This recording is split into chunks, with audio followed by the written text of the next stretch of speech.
હું પરણીને મારી પત્નીને ઘરે લાવ્યો અને મારી પત્નીએ જેવો જ ઘરમાં પગ મૂક્યો ત્યારે મેં તેને જોરથી થપ્પડ મારી દીધી અને હું રૂમની બહાર નીકળી ગયો. ત્યારબાદ બીજા દિવસે હું વિદેશ જતો રહ્યો, કારણ કે મારા પિતાએ મારી મરજી વિરુદ્ધ આ લગ્ન કરાવ્યા હતા. 2 વર્ષ પછી જ્યારે હું હિન્દુસ્તાન પાછો ફર્યો તો એક અત્યંત સુંદર છોકરીએ દરવાજો ખોલ્યો. તેની સાથે એક નાનું બાળક પણ હતું. હું આશ્ચર્યચકિત થઈને તેને જોવા લાગ્યો. ત્યારે જ પિતાની વાત સાંભળીને મને નવાઈ લાગી. તેમણે જણાવ્યું કે આ છોકરી તારી પત્ની છે અને આ બાળક. હું ઘણા સમય પછી ઘરે આવ્યો હતો. દરવાજે ટકોરા માર્યા તો મને એવું હતું કે પિતા કે માતામાંથી કોઈ દરવાજો ખોલશે, પરંતુ સામે એક અત્યંત સુંદર છોકરી હતી. તેની સાથે એક નાનું બાળક પણ હતું જે 2 વર્ષનું હશે અને તેનો દુપટ્ટો પકડીને ઊભું હતું. હું તે છોકરીને સારી રીતે ઓળખતો હતો અને અહીંથી જ મારી બરબાદીની શરૂઆત થઈ ચૂકી હતી, કારણ કે તે હજી પણ આ જ ઘરમાં હાજર હતી. પરંતુ આ બાળક કોનું હતું? હું આશ્ચર્યમાં ઊભો રહી ગયો. મારો હાથ હજી પણ હવામાં જ હતો કે પિતાએ મને દૂરથી જોઈ લીધો. મારી હાલત જોઈને તેમણે જણાવ્યું કે આ છોકરી કોણ છે અને આ બાળક કોનું છે. આ સાંભળતા જ મારા પગ નીચેથી જમીન ખસી ગઈ. મારું નામ રાજેશ છે. મારા માતા પિતા મારી જિંદગીના નિર્ણયો મોટાભાગે પોતાની મરજીથી જ કરતા હતા. મારી જિંદગીનો સૌથી મહત્વનો નિર્ણય એટલે કે લગ્ન પણ તેમની વચ્ચેની અથડામણનો ભાગ બની ગયો. મારી માં હંમેશા ઈચ્છતી હતી કે મારા લગ્ન તેમની સહેલીની દીકરી સાથે થાય, જે મારી બાળપણની મિત્ર હતી. તે ઘણીવાર અમારા ઘરે આવી ચૂકી હતી. ક્યારેક ક્યારેક વાતચીત પણ થઈ જતી હતી. મારી માને લાગતું હતું કે તે છોકરી ખૂબ સમજદાર છે, અમારા ઘરના વાતાવરણથી સારી રીતે પરિચિત છે અને તેમના હૃદયની ખૂબ નજીક છે. બીજી બાજુ મારા પિતાજી ઈચ્છતા હતા કે મારા લગ્ન તેમના નજીકના મિત્રની દીકરી સાથે થાય અને તે બીજા ગામમાં રહેતી હતી. મેં તેને ક્યારેય જોઈ પણ નહોતી. તેનું નામ મમતા હતું. આ નામ મને ક્યારેય પસંદ ન આવ્યું. ન તો તેની સાથે કોઈ ભાવાત્મક લગાવ થયો અને ન તો ક્યારેય એવો મોકો આવ્યો કે હું તેની સાથે વાત કરી શકું અથવા તેને જાણી શકું. મારા પિતાજીની વાત જ ઘરમાં અંતિમ નિર્ણય હોય છે, તેથી તેમની વાત સ્વીકારવામાં આવી અને મમતા સાથે મારું સગપણ નક્કી કરી દેવામાં આવ્યું. હું વિદેશ જવાની તૈયારી કરી રહ્યો હતો. મને લાગતું હતું કે એક ગામડાની છોકરી મારા સપનાનો સાથ નહીં આપી શકે. મારી વિચારસરણી આધુનિક જીવનની હતી. પ્રગતિ, સફળતા અને સુવિધાઓ, આ બધામાં એક સાધારણ ગામડાની છોકરીનું હોવું મને એક ખાલીપા જેવું લાગતું હતું. મારી માં ચૂપ થઈ ગઈ, પરંતુ તેમના હૃદયમાં ઘણું બધું ચાલી રહ્યું હતું. એક દિવસ તેમણે મને એક અલગ રૂમમાં બોલાવ્યો. મને સામે બેસાડીને બોલ્યા, દીકરા, તું મર્દ છે. જો તને આ છોકરી પસંદ ન આવે તો છૂટાછેડા આપી દેજે. મારા ચહેરા પર મૂંઝવણ જોઈને તેમણે બધું સ્પષ્ટતા કરી. જો દીકરા, તારા બાપે ક્યારેય મારી સહેલીની દીકરી સાથે તારા લગ્ન નહીં કરાવે, કારણ કે તે હંમેશા પોતાની વાત મનાવવા માંગે છે. એકવાર મમતા સાથે લગ્ન કરી લે, તેની જીદ પૂરી થઈ જશે. પછી તું તેને છોડી દેજે અને હું તારા લગ્ન મારી સહેલીની દીકરી સાથે કરાવી દઈશ, જે તને પસંદ પણ છે અને તારા હૃદયની નજીક પણ છે. આ સાંભળીને મારા મગજમાં જાણે વીજળીનો ચમકારો થયો, જાણે જોરદાર ધડાકો થયો. માની ચાલાકી પર નવાઈ પણ લાગી અને શાંતિ પણ થઈ, એ વિચારીને કે કદાચ મારા મનની વાત પૂરી થઈ જશે. ત્યારે જ અંતરાત્માએ અવાજ આપ્યો કે આ મમતા સાથે અન્યાય થશે, કારણ કે તેની કોઈ ભૂલ નહોતી. તે તો બસ આ રમતની એક કઠપૂતળી હતી. પરંતુ મારી માએ એક બીજી વાત કહી દીધી, જેનાથી બધી સહાનુભૂતિ ખતમ થઈ ગઈ. તેમણે કહ્યું કે તે છોકરી ખૂબ ચારિત્રહીન છે. આખા ગામના છોકરા તેની પાછળ પડ્યા રહે છે. તેની હરકતો ગામમાં બધાને ખબર છે. તેનું આચરણ ખૂબ ખરાબ છે. કોઈ પણ સારો છોકરો તેની સાથે લગ્ન નહીં કરે. આ વાત સાંભળીને મને ખૂબ ગુસ્સો આવ્યો. મેં કહ્યું કે ઠીક છે, જે એવું જ છે તો પછી હું એ જ કરીશ જે તમે કહી રહ્યા છો. ઘરમાં લગ્નની તૈયારીઓ ઝડપથી થવા લાગી. ચારે તરફ ખુશીઓની વાતો થવા લાગી, પણ હું અંદરથી અશાંત હતો. મેં મમતાને ક્યારેય જોઈ નહોતી. ન તો તેનો કોઈ ફોટો જોયો હતો, ન તો ક્યારેય તેની સાથે કોઈ વાત કરી હતી, ન તો તેના વિશે કંઈ જાણ્યું હતું. મારા માતા પિતાએ કહ્યું કે છોકરીવાળા લગ્નથી એક દિવસ પહેલા શહેરમાં આવશે અને રીત પૂરી કરીને બીજા દિવસે પાછા ચાલ્યા જશે. છોકરી અહીં મારી સાથે રહેશે. મને આ વર્તન પર પણ આશ્ચર્ય થયું કે તેઓ પોતાની દીકરીના લગ્ન આટલી સાદગીથી કેમ કરવા માંગે છે, જાણે કે તે માત્ર એક ઔપચારિકતા હોય. મારા મિત્રો અને સંબંધીઓ તૈયારીઓમાં વ્યસ્ત હતા. આમંત્રણો વહેંચાઈ રહ્યા હતા. ઘરના દરેક ખૂણામાં ખુશીઓની ગુંજ હતી, પરંતુ મારું મન ક્યાંક બીજે લાગેલું હતું.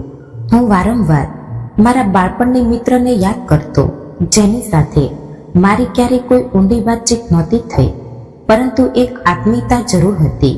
તેની વાતો, તેના તોફાન મને ખૂબ યાદ આવી રહ્યા હતા. મેં ઘણીવાર ઈચ્છ્યું કે મારા પિતા સાથે વાત કરું, તેમને સમજાવું કે હું ખુશ નથી, પરંતુ હિંમત ન થઈ, કારણ કે મને ખબર હતી કે તેઓ પોતાના નિર્ણયથી પાછા નહીં હટે. તેમનો નિર્ણય અંતિમ હોય છે. તેમની આંખોમાં આદેશ હોય છે, તેમના લહેકામાં અધિકાર હોય છે. તેઓ ઈચ્છતા હતા કે તેમનો દીકરો પણ એવું જ જીવન જીવે જેવું તેમણે જીવ્યું. હવે લગ્નની તારીખ નજીક આવી રહી હતી. ઘરમાં મહેમાનો આવવા લાગ્યા હતા. મારી માં ચૂપ હતી, પણ અંદરખાને ખૂબ ખુશ હતી. તેમને વિશ્વાસ હતો કે તેમની યોજના સફળ થશે, તેમની વાત પૂરી થશે. મને પણ એવું જ લાગી રહ્યું હતું કે બસ થોડા દિવસોની વાત છે, લગ્ન થઈ જશે, પછી છૂટાછેડા થઈ જશે અને પછી હું મારી પસંદગીથી લગ્ન કરીશ. આ બધું મારા મનમાં ચાલતું રહ્યું. એક તરફ મારા અંતરાત્માનો અવાજ, બીજી તરફ માનો પ્રેમ, ત્રીજી તરફ પિતાનો આદેશ, ચોથી તરફ મારી બાળપણની મિત્રની યાદ અને પાંચમી તરફ મમતાનો અણદેખ્યો ચહેરો.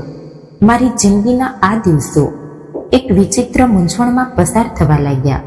ન રાતોમાં ઊંઘ આવતી, ન દિવસમાં ચેન મળતું. મેં ઘણીવાર પ્રાર્થના કરી કે કોઈ એવો ચમત્કાર થઈ જાય કે આ લગ્ન ટળી જાય અથવા મમતા તરફથી ઇનકાર થઈ જાય, પણ એવું કંઈ ન થયું અને લગ્નનો દિવસ આવી ગયો. મમતાના ઘરવાળા ગામથી આવ્યા હતા. ખૂબ સાધારણ લોકો હતા. તેમના ચહેરા પર નમ્રતા હતી અને તેના બોલવામાં નરમાશ હતી. તે લોકો કોઈ દેખાડો કે ભવ્યતાના શોખીન નહોતા. તેમણે રીત નિભાવી અને બીજા દિવસે પાછા ફરવાની તૈયારી કરવા લાગ્યા. હવે મમતા મારા ઘરની વહુ બની ચૂકી હતી અને તે મારા રૂમમાં આવી ગઈ હતી. મારા હૃદયમાં એક વિચિત્ર ભાવના હતી. મેં ધીમેથી રૂમનો દરવાજો બંધ કર્યો અને મમતા તરફ જોયું. હું રૂમમાં દાખલ થયો. મમતા ઘૂંઘટ કાઢીને બેઠી હતી. તેને જોતા જ મારા હૃદયમાં ફરીથી નફરતનું મોજું દોડી ગયું. તેના કપડાનો રંગ એવો લાગી રહ્યો હતો જાણે કોઈ જૂના જમાનાના ગામડાના લગ્ન થઈ રહ્યા હોય. તેની મહેંદીનો રંગ ફીકો હતો, જાણે જબરદસ્તી લગાવવામાં આવી હોય. તેના પગ પર ઘેરા લાલ રંગની પોલીસ હતી, જે મહેંદીના રંગથી પણ વધારે ખૂંચી રહી હતી. આ બધું જોઈને મને ખૂબ તકલીફ થઈ. મને એ જ વાતો યાદ આવવા લાગી જે મારી માએ કહી હતી કે આ છોકરી કોઈ પણ રીતે મારા સપનાની કલ્પના પર ખરી નહીં ઉતરી.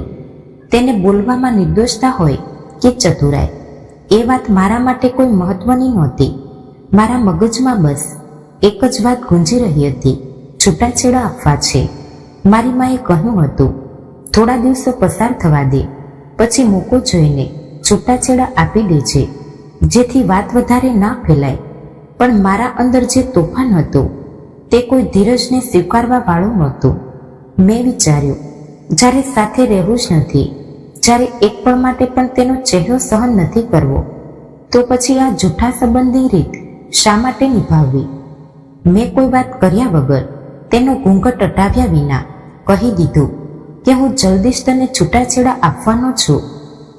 એક પળ માટે જડ થઈ ગઈ. પછી તેના હોઠોમાંથી એક દબાયેલું ડૂસકું નીકળ્યું. તે ધ્રુસકે ધ્રુસકે રડવા લાગી. તેની ડૂસકીઓમાં લાચારી હતી, એક પ્રશ્ન હતો, એક શોક હતો, પણ મારા અંદર કોઈ નરમાશ ન આવી. હું ચૂપચાપ દરવાજો ખોલીને રૂમની બહાર નીકળી ગયો. જાણે કંઈ થયું જ ન હોય, જાણે મેં કોઈ જવાબદારી નિભાવીને પોતાને મુક્ત કરી લીધો હોય, જાણે મારા ખભા પરથી કોઈ બોજો ઉતરી ગયો હોય. મારા પગલાં બહારની તરફ હતા. મારી વિચારસરણી હવે આઝાદ થઈ ચૂકી હતી. મારા ચહેરા પર કોઈ ભાવ નહોતો, મારા હૃદયમાં કોઈ દુઃખ નહોતું. હું મારા રૂમમાં ગયો અને દરવાજો બંધ કરી દીધો. થોડી વાર ચૂપચાપ બેસી રહ્યો, પછી ફોન ઉપાડ્યો અને મારા મિત્રને કોલ કર્યો. મેં કહ્યું, હવે કોઈ મુશ્કેલી નથી રહી. હવે મારે બહાર જવું છે. જલ્દી ટિકિટની વ્યવસ્થા કર. આગામી ફ્લાઇટથી નીકળવાનું છે. જ્યારે મારા પિતાને આ વાતની ખબર પડી તો ઘરમાં જાણે તોફાન આવી ગયું. દરેક રૂમમાંથી ચીસો સંભળાવા લાગી. મારી નાની બહેનો ડરી ગઈ. મારી માં આશ્ચર્યચકિત રહી ગઈ, પણ ચૂપ રહી, કારણ કે આ બધી યોજના તો તેમની જ બનાવેલી હતી. તેમને મારા નિર્ણય પર પસ્તાવો ન થયો, પણ તેઓ શાંત દેખાયા. તેમણે બધાને એ જ કહ્યું કે છોકરાનું હૃદય ન માન્યું તો શું કરી શકાય છે. મારા પિતાએ મને રૂમમાં બોલાવ્યો. તેમણે પહેલીવાર મને ગુસ્સાથી જોયો અને પૂછ્યું, આ શું તમાશો છે? મેં તેમની આંખોમાં જોયું અને કંઈ ન કહ્યું. તેમણે ફરી પૂછ્યું, શું મમતામાં કોઈ ખામી હતી? મેં માથું નમાવ્યા વગર કહ્યું, તે મારી સાથે ખરાબ રીતે વર્તી. તેણે એવી વાત કહી દીધી જેને હું સહન ન કરી શક્યો. મારા પિતાએ કહ્યું, પહેલી જ રાત્રે જ કોઈ આવું કરે છે? મેં કહ્યું, હું આ લગ્ન માટે તૈયાર નહોતો, પણ મને મજબૂર કરવામાં આવ્યો. બધાને આ વાર્તા કહી દેવામાં આવી કે મમતાએ મારી સાથે દુર્વ્યવહાર કર્યો હતો. કેટલાક લોકોએ વિશ્વાસ કર્યો, કેટલાક લોકોએ નહીં, પણ વાત ફેલાઈ ગઈ. મમતા પોતાના ગામ પાછી ચાલી ગઈ. તે શાંત સ્વભાવની છોકરી હતી. તેણે કંઈ ન કહ્યું, બસ ચૂપચાપ બધું સહન કરી લીધું. તેની સાથે શું થયું એ કોઈએ ન પૂછ્યું અને ન તો વિચાર્યું. 2 દિવસ પછી મેં મારો સામાન બાંધ્યો. માએ મને ગળે લગાવ્યો અને કહ્યું, હવે તું શાંતિથી કામ કરજે. 3 વર્ષ પછી અમે તારા લગ્ન તારી મિત્ર સાથે કરાવી દઈશું. તેમને પણ હવે એક એવા છોકરા સાથે સંબંધ જોઈએ છે જે વિદેશમાં કમાતો હોય. મેં માને જોઈ અને હળવું સ્મિત આપ્યું. મેં કહ્યું, હવે હું કોઈની સાથે લગ્ન નહીં કરું. મને કોઈની સાથે પ્રેમ નથી. મને ફક્ત પોતાની જાત સાથે પ્રેમ છે. મને મારી આઝાદી જોઈએ છે. તે છોકરી મને સુંદર લાગી, એમાં કોઈ શંકા નથી, પણ તે માત્ર એક ચહેરો હતો, એક છબી જે થોડી પણ સારી લાગી પછી ભૂલી ગઈ. મેં કહ્યું, હવે હું ત્યાં જ લગ્ન કરીશ જ્યાં મારું હૃદય કરશે. મારી ઈચ્છાથી, મારી પસંદગીથી. હવે કોઈ દબાણ નહીં હોય, ન કોઈ અભિપ્રાય લઈશ અને ન તો કોઈની સાથે સમાધાન કરીશ. મારી માના સપના પણ ત્યાં જ તૂટી ગયા. મારા પિતાની જીત પણ ખતમ થઈ ગઈ અને હું તે બધું પાછળ છોડીને વિદેશ જતો રહ્યો. વિદેશ જતા પહેલા મેં મારી પત્નીને છૂટાછેડાના કાગળો મોકલીને તેને છૂટાછેડા આપી દીધા. મેં વિચાર્યું કે હવે મારી જિંદગી, મારા નિર્ણયો, મારી ઈચ્છાઓ કોઈ બીજાના નિયંત્રણમાં નહીં હોય. મારે સંબંધોના બંધન નહોતા જોઈતા. મારે સમાજની પરંપરાઓ નહોતી નિભાવવી. મારે ફક્ત આગળ વધવું હતું, ફક્ત સફળ થવું હતું. મમતા સાથે જે સંબંધ હતો તે ખતમ થઈ ગયો. એક ક્ષણ હતી જે પસાર થઈ ગઈ. એક નામ હતું જે હવે મારા મનમાંથી ભૂંસાઈ ગયું હતું. હવે મને ન મમતા સાથે કોઈ સહાનુભૂતિ હતી, ન મારી મિત્ર સાથે કોઈ અપેક્ષા, ન પિતાના નિર્ણયો સાથે કોઈ લાગણી. મને ફક્ત મારા સપના સાથે મતલબ હતો, ફક્ત મારા રસ્તા સાથે મતલબ હતો. અહીં વિદેશમાં એક નવી જિંદગી શરૂ કરવાના સપના લઈને મેં બધું પાછળ છોડી દીધું. મારો દેશ, મારા માતા પિતા, મારી જૂની જિંદગીને અલવિદા કહી દીધું. દિલમાં એક જ સંકલ્પ હતો, પોતાને સાબિત કરીશ, સફળ થઈને દેખાડીશ. હૃદયમાં એક ખાલીપો હતો, એક એકલતા હતી જે સમયની સાથે વધુ ઊંડી થતી ગઈ. પછી એક દિવસ મેં એક છોકરીને જોઈ. ન તો તે મારા ધર્મની હતી, ન મારી ભાષા બોલતી હતી, ન મારા દેશની હતી, પણ તેની આંખોમાં એક આકર્ષણ હતું. તેના લહેકામાં જ એક મીઠાશ હતી. તેની સાથે સમય પસાર કરવો ગમવા લાગ્યો. વાતો કરવી, બહાર જવું, ફરવું, બધું જ જાદુઈ અનુભવ થયો. હૃદય ઈચ્છતું હતું કે તેને મારી જિંદગીનો ભાગ બનાવું. હૃદય કહેતું હતું કે એકવાર ફરી કિસ્મત અજમાવી જોઈએ. એટલે અમે કોર્ટ મેરેજ કરી લીધા. કાગળની ઔપચારિકતાઓ પૂરી થતાં જ અમે સાથે રહેવા લાગ્યા. શરૂઆતમાં બધું નવું હતું, બધું સારું લાગી રહ્યું હતું. તેનો સ્વભાવ, તેનું સ્મિત, તેની વાતો, બધું જ હૃદયને ગમી રહ્યું હતું. પણ જેમ જેમ સમય પસાર થતો ગયો, હકીકત સામે આવવા લાગી. સમજાયું કે આ છોકરી એવી નહોતી જેવી હું ઈચ્છતો હતો. તેનું જીવન જોવાનો દૃષ્ટિકોણ મારી વિચારસરણીથી તદ્દન અલગ હતો. હું એક પરંપરાગત પતિ હતો. હું ઈચ્છતો હતો કે જ્યારે હું ઘરે આવું તો ભોજન તૈયાર હોય, મારા કપડાં સ્વચ્છ હોય, ઘર સાફ હોય અને મારી પત્નીનો ચહેરો સુગંધથી મહેકતો હોય. પરંતુ અહીં બધું ઊંધું હતું. હું થાકી હારીને ઘરે આવતો તો તે કહેતી, ચાલો ભોજન સાથે મળીને બનાવીએ. ક્યારેક કહેતી, આજે તમે જ ભોજન બનાવી લો, હું ખૂબ થાકી ગઈ છું. મારા માટે આ બધું નવું અને વિચિત્ર હતું. આ વર્તન મને પસંદ નહોતું. મેં એ વિચારીને વિદેશનો રસ્તો પકડ્યો હતો કે અહીં મને આઝાદી મળશે, શાંતિ મળશે. પરંતુ અનુભવ થયો કે હું એક એવા સંબંધમાં બંધાઈ ગયો છું જ્યાં પ્રેમ ઓછો અને સમાધાન વધારે છે. તે દરેક વાતમાં પોતાને પુરુષ જેવી સાબિત કરવાની કોશિશ કરતી હતી. તે પોતે નિર્ણય લેનારી હતી, પોતાના મનની કરનારી હતી. તેને કોઈની વાત સાંભળવાની આદત નહોતી. હું ઈચ્છતો હતો કે મારી વાત માનવામાં આવે, પરંતુ તે ઈચ્છતી હતી કે હું તેની વાત માનું. તે એક સ્વતંત્ર વિચારધારાવાળી સ્ત્રી હતી અને હું પરંપરા પસંદ પુરુષ હતો. મેં ઘર વસાવ્યું હતું શાંતિ માટે, પરંતુ હવે આ ઘર એક રણભૂમિ બની ચૂક્યું હતું. હું મારી પત્ની પાસેથી પત્ની જેવું વર્તન ઈચ્છતો હતો, પરંતુ તે પોતાને પત્ની કહેવાવામાં ખુશી અનુભવતી નહોતી. તે કહેતી હતી કે બંને સમાન છે, બંને કામ કરે, બંને જવાબદારીઓ વહેંચે. મેં ક્યારે એવું વિચાર્યું જ નહોતું. ન મારા ઘરમાં ક્યારે એવું થયું હતું, ન મારા વાતાવરણે મને એ શીખવાડ્યું હતું. હું મૂંઝાવા લાગ્યો, હું થાકવા લાગ્યો અને હું બદલાવા લાગ્યો. તે મને હવે બોજારૂપ લાગવા લાગી. તેના દરેક વાક્યમાં ખોજ અનુભવવા લાગી. હું તેનાથી નફરત કરવા લાગ્યો. તે મારી દરેક વાતને ટાળી દેતી. મારા સપના એક એક કરીને વિખેરાવા લાગ્યા. મારી ઈચ્છાઓ દમ તોડવા લાગી. મારી ઓળખ એક ખોળમાં બંધ થતી ગઈ. હું મારા માતા પિતા સાથે પણ વાત નહોતો કરી શકતો. તેઓ પહેલાથી જ મારાથી નારાજ હતા. મારી માને મમતા સાથે કરેલું વર્તન યાદ હતું. મારા પિતાને પણ મારી પસંદગીથી દુઃખ થયું હતું. હું ક્યારેક ફોન કરતો પણ વધારે વાત નહોતી થઈ શકતી. માં ચૂપ રહેતા, પિતા ઠંડા લહેકામાં વાત કરતા. તેઓ પૈસા તો નહોતા માંગતા, પણ હું મોકલતો રહેતો, પણ તેઓ તેને ઉપાડતા નહોતા. જાણે મારું અસ્તિત્વ જ તેમના માટે વ્યર્થ થઈ ગયું હોય. મનમાં કચવાટ વધતો ગયો. અપરાધ ભાવ દિલને કોતરવા લાગ્યો. હું વિચારવા લાગ્યો કે ન અહીં સુખ છે, ન ત્યાંનો રહ્યો છું. માતા પિતાને નારાજ કર્યા સુખ માટે, પણ સુખ મળ્યું જ નહીં. હવે તો લાગે છે કે મેં પોતાની જાત સાથે પણ વિશ્વાસઘાત કર્યો. મેં અરીસો જોયો તો એક અજાણ્યો મુખ દેખાયો.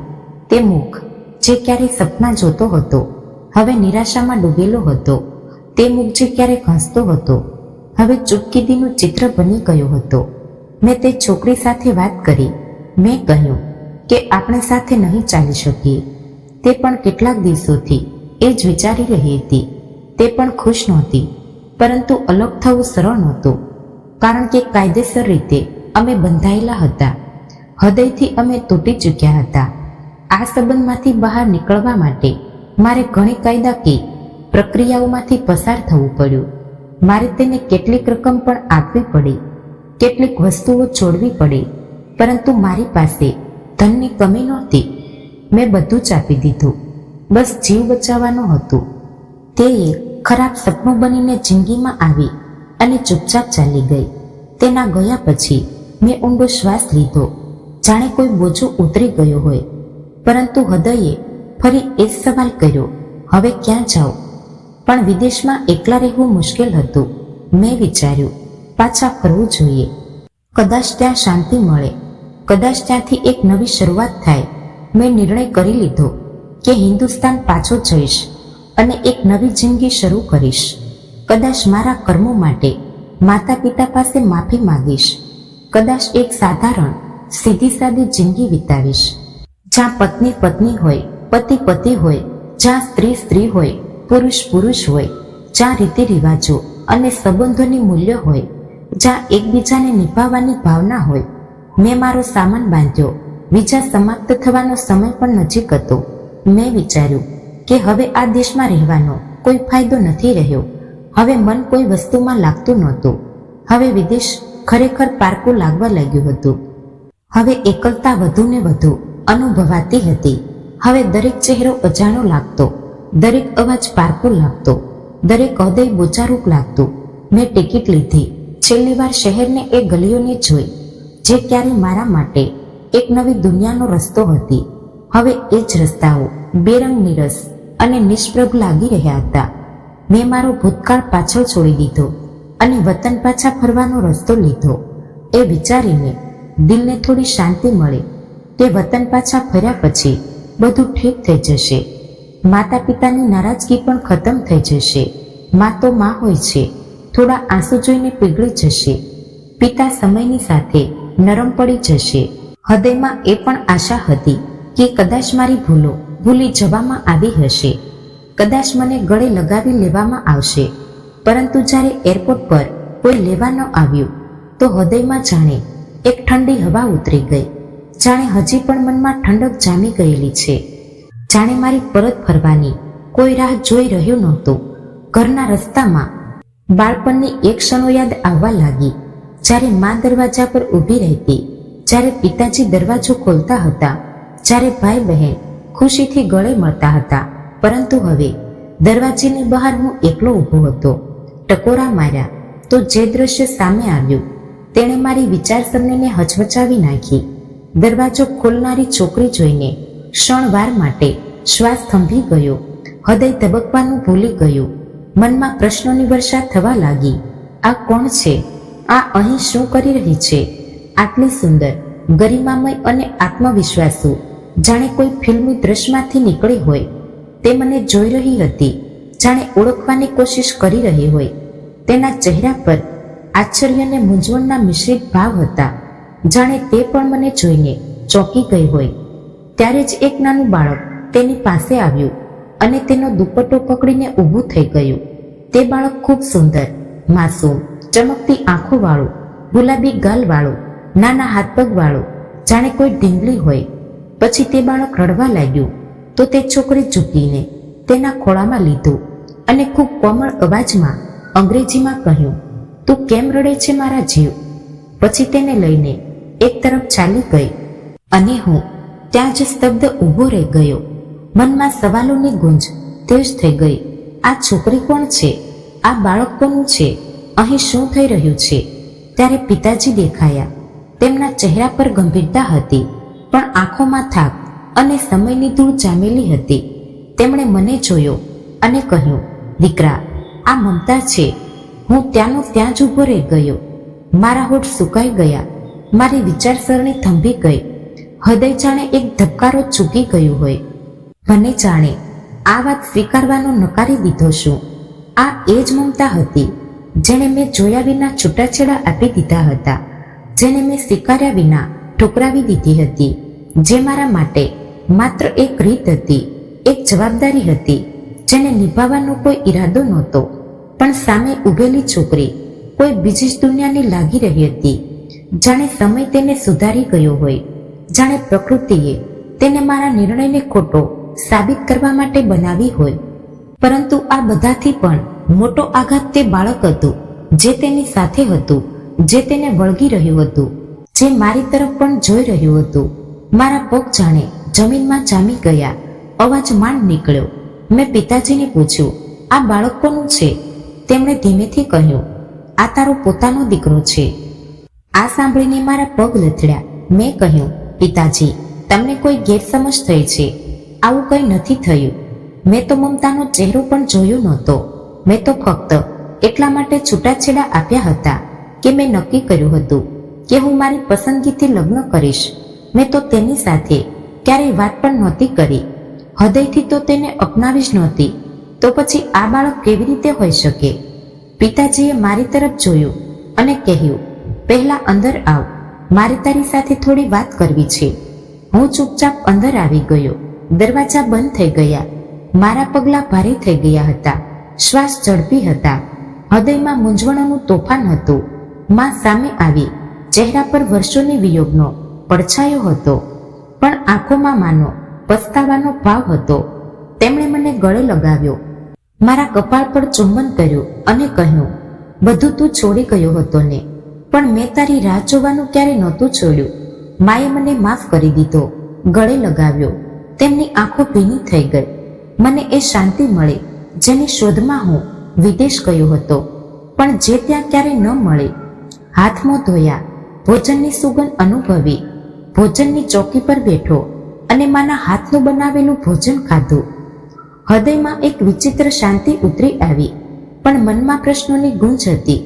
પિતાજીએ કહ્યું, હવે હું તને વાસ્તવિક વાત જણાવું છું, જે તું નથી જાણતો, જેનાથી તું હંમેશા અજાણ રહ્યો, જેને જાણવું હવે તારા માટે ખૂબ જરૂરી છે. હું ચૂપચાપ બેસી ગયો. નજર તેમની તરફ હતી અને હૃદય જોરથી ધબકી રહ્યું હતું. હવે ખબર નહીં શું સાંભળવા મળશે, શું રહસ્ય ખુલશે જેણે મારી દુનિયા બદલી નાખી હતી. પિતાજીએ ઊંડો શ્વાસ લેતા મારી તરફ જોયું. મમતાને જોઈને કદાચ તેમને તે પોતાની દીકરી જેવી લાગી હતી, અને જે નજર મેં તેના પર નાખી હતી તે મારા પિતાથી છુપાઈ ન શકી હતી. તેમણે પોતાની નજર ઝુકાવી લીધી, જાણે મારા હૃદયમાં કોઈએ કંઈક ભોંક્યું હોય. મમતા રસોડામાંથી પાણીનો જગ લઈને નીકળી તો આરવ તેની પાછળ પાછળ આવી ગયો. તે જગ મૂકીને અંદર ચાલી ગઈ. મેં આરવને ખોળામાં લેવાનો પ્રયત્ન કર્યો તો તે રડવા લાગ્યો. આરવની ચીસ સાંભળીને મમતા બહાર આવી અને મારા હાથમાંથી તેને લઈને ચૂપ કરાવવા લાગી. મારું મન થયું કે સમયનું ચક્ર રોકી દઉં, આ દ્રશ્ય સ્થિર કરી દઉં. મારી આંખો સામે એ જ સ્ત્રી હતી જેને મેં ઠુકરાવી દીધી હતી, જેને મેં તેનું મોઢું જોયા વગર જ છૂટાછેડા આપી દીધા હતા. મારા અંદરમાં એક વિચિત્ર દુઃખ અનુભવ્યું. અંતર આત્મા મને ધિક્કારવાનું શરૂ કરી દીધું. પિતાજીના અવાજે તે પળની શાંતિ તોડી અને તેઓ બોલ્યા, આ બાળક આપણું છે, આ ઘરની રોનક છે. મમતા જેવી છોકરીને તે ગુમાવી દીધી. હવે જો તે માત્ર ભણવામાં સૌથી આગળ નથી રહી, પણ ચારિત્ર્યમાં પણ પવિત્ર છે.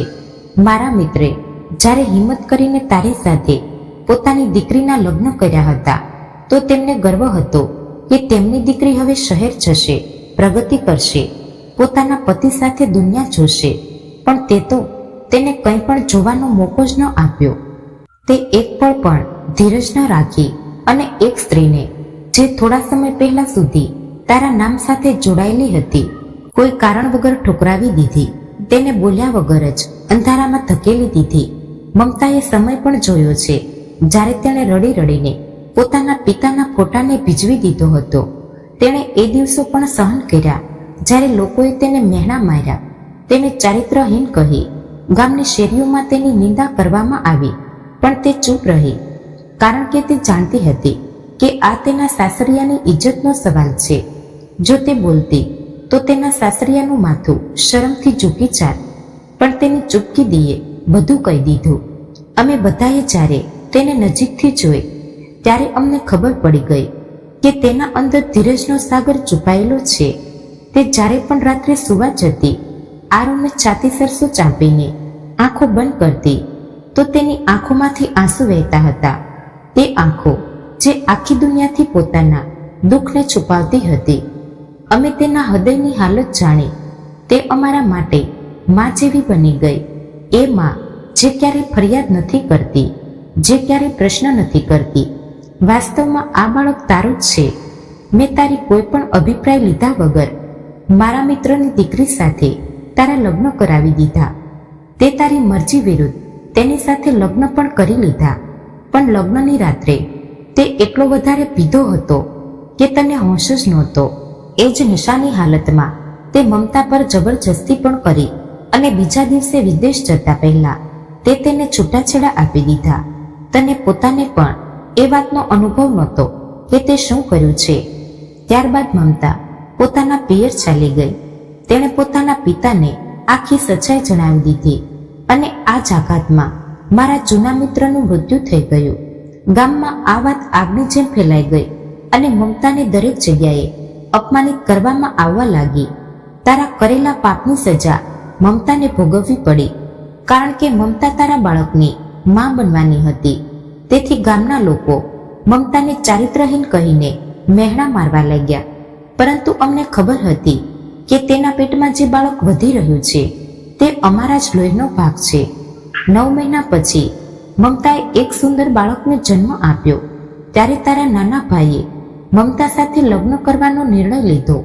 તારા ભાઈએ જ્યારે તેની સાથે લગ્ન કર્યા ત્યારે તેણે તેની પાસેથી કોઈ પ્રશ્ન ન કર્યો, કોઈ શરત ન રાખી. બસ એટલું કહ્યું, આ ઘરની ઇજ્જત હવે મારી જવાબદારી છે અને હું તેને નિભાવીશ. જે દિવસે તારા ભાઈએ તેને અપનાવી એ દિવસ અમારા માટે નવી સવાર જેવો હતો. અમે એક છોકરીને તૂટતી જોઈ હતી, પછી તેને પોતાને સંભાળતી પણ જોઈ. એ છોકરી જે તારા એક શબ્દથી વિખેરાઈ ગઈ હતી, તારા એક નિર્ણયથી જિંદગીથી નિરાશ થઈ ગઈ હતી, પણ છતાં તે એટલી મજબૂત નીકળી કે ફરીથી ઊભી થઈ ગઈ. ફરીથી આ ઘરને સંભાળ્યું, ફરીથી અમારા દિલોને જોડ્યા. હવે જ્યારે તું પાછો આવ્યો છે તો તું ઈચ્છે છે કે બધું એવું જ થઈ જાય જેવું પહેલા હતું. પણ બેટા, સમય ક્યારેય પાછો નથી ફરતો. સમય ફક્ત આગળ વધે છે. જે ક્ષણો તે ગુમાવી દીધી, જે લાગણીઓને તે ઠુકરાવી દીધી, જે વિશ્વાસ તે તોડ્યો, એ બધું હવે ક્યારેય પાછું નહીં આવે. હવે મમતા ન તો તારા વિશે કોઈ વાત કરશે અને ન તો તને જોશે. તે હવે તારાથી અને તારા અસ્તિત્વથી પણ અંતર રાખવા માંગે છે. તારા ભાઈએ કહ્યું છે કે જો તું 1 મહિનાથી વધારે અહીં રોકાયો તો તે મમતાને લઈને અલગ થઈ જશે. તે પોતાના દીકરાને પણ સાથે લઈ જશે. તે આરવને પોતાનો જ દીકરો માને છે અને અમે નથી ઈચ્છતા કે આરવ અમારાથી દૂર થઈ જાય. અમે નથી ઈચ્છતા કે મમતા જેવી છોકરી જે અમારા માટે હવે એક આશીર્વાદ બની ચૂકી છે તે અમારાથી જુદી થઈ જાય. હવે ભલે તું ગમે તેટલો અફસોસ કરે કે પસ્તાય, એક ક્ષણ હવે પસાર થઈ ચૂકી છે. માએ મારી તરફ જોયું. આંખો ભીની હતી, અવાજ ભારે હતો અને બોલી, દીકરા, તે તો અમારી વાત ન માની. અમે તને કહ્યું હતું કે વિચારી સમજીને નિર્ણય લેજે. જ્યારે તું વિદેશ ગયો અમે વિચાર્યું કદાચ ત્યાં જઈને તને ખ્યાલ આવશે, કદાચ તારી વિચારસરણી બદલાશે. પણ તું ત્યાં પણ પોતાની મૂર્ખતાથી ખોટા નિર્ણયો લેતો રહ્યો અને બરબાદ થતો રહ્યો. અને હવે જ્યારે પાછો આવ્યો છે તો તારી પાસે ન સંબંધો છે, ન સહારો, ફક્ત પસ્તાવો છે, ફક્ત અફસોસ છે. પણ આ પસ્તાવો મમતા માટે કંઈ નહીં બદલે, કારણ કે હવે તે એ સ્તરે પહોંચી ચૂકી છે જ્યાં તે ફક્ત પોતાની ફરજ સાથે જોડાયેલી છે. તે હવે પોતાની જાતિ કે સ્વયંથી નથી વિચારતી. હવે તે ફક્ત માં છે, ફક્ત પત્ની છે, ફક્ત વહુ છે અને આ ત્રણેય સંબંધોને નિભાવવામાં એટલી વ્યસ્ત થઈ ચૂકી છે કે તેની પાસે તારા માટે કંઈ નથી બચ્યું. ન તારા માટે લાગણીઓ બચી છે, ન નફરત બચી છે, ન ક્રોધ બચ્યો છે. કારણ કે જે દિવસે તું ગયો હતો એ જ દિવસે તેણે આ બધું દફનાવી દીધું હતું. એ જ દિવસે તેણે પોતાને સમાપ્ત કરી દીધી હતી અને એક નવી મમતાનો જન્મ થયો હતો. હવે એ મમતા તારા માટે અજાણી છે. મેં માની વાતો સાંભળી, પિતાના ચહેરાની કઠોરતા અનુભવી, નાના ભાઈનો પડછાયો દૂરથી જોયો જે આંગણાના કિનારે ઊભો મમતાને જોઈ રહ્યો હતો. મમતાએ ક્યારેય એકવાર પણ મારી તરફ ન જોયું, ન એક ક્ષણ મારી યાદોમાંથી ભૂસાઈ રહી હતી, ન એ પ્રશ્ન મારા મનમાંથી નીકળી રહ્યો હતો કે આખરે મેં આવું શા માટે કર્યું. મેં એ છોકરીને શા માટે ઠુકરાવી જે મને સન્માન આપી શકતી હતી, પ્રેમ આપી શકતી હતી, તે જેનો સાથ મને શાંતિ આપી શકતો હતો. તે આજે પણ પોતાને સુંદરતામાં અજોડ હતી. હું વિચારતો રહ્યો, હું બળતો રહ્યો. હું રૂમમાં પાછો ગયો, દરવાજો બંધ કર્યો, પથારી પર સૂઈ ગયો અને છતને જોતો રહ્યો. રોશની ઝાંખી હતી, આંખોમાં ઊંઘ નહોતી, હૃદયમાં શાંતિ નહોતી. ફક્ત ચારે તરફ પસ્તાવો જ પસ્તાવો હતો. મારા કાનમાં પિતાનો અવાજ ગૂંજતો રહ્યો. માના આંસુ હૃદય પર પડતા રહ્યા. મમતાની શાંતિ શીશો પાડતી રહી. આરવનું સ્મિત હૃદયને ચીરતું રહ્યું. મારું દિલ ઈચ્છતું હતું કે સમય થંભી જાય અથવા મને માફી માંગવાનો કોઈ અવસર મળી જાય, પણ એ બધા દરવાજા હવે બંધ થઈ ચૂક્યા હતા. એ રસ્તાઓ સમાપ્ત થઈ ચૂક્યા હતા. એ મમતા જે ક્યારેક મારી હતી હવે કોઈ બીજાની હતી. તે મારી ભાભી હતી, તે મારા પિતાના ગર્વનું પ્રતીક હતી, તે મારા ઘરની રોશની હતી, પણ મારા માટે ફક્ત એક પડછાયો હતી જે ક્યારે મારી નજીક હતી અને હવે ખૂબ દૂર જતી રહી હતી. તો મિત્રો, અહંકાર અને અવિવેકથી લેવાયેલા નિર્ણયો સદા માટે પસ્તાવો બની શકે છે. તેથી દરેક નિર્ણય સમજી વિચારીને લેવા જોઈએ. તો મિત્રો, વાર્તા પસંદ આવી હોય તો ચેનલને લાઈક અને સબસ્ક્રાઇબ જરૂરથી કરી દેજો, જેથી કરીને અમારા વિડીયોની માહિતી તમને મળતી રહે. તો ફરી મળીશું એક નવી કહાની સાથે. ત્યાં સુધી આપ સૌને જય શ્રી કૃષ્ણ. રાધે રાધે. હર હર મહાદેવ.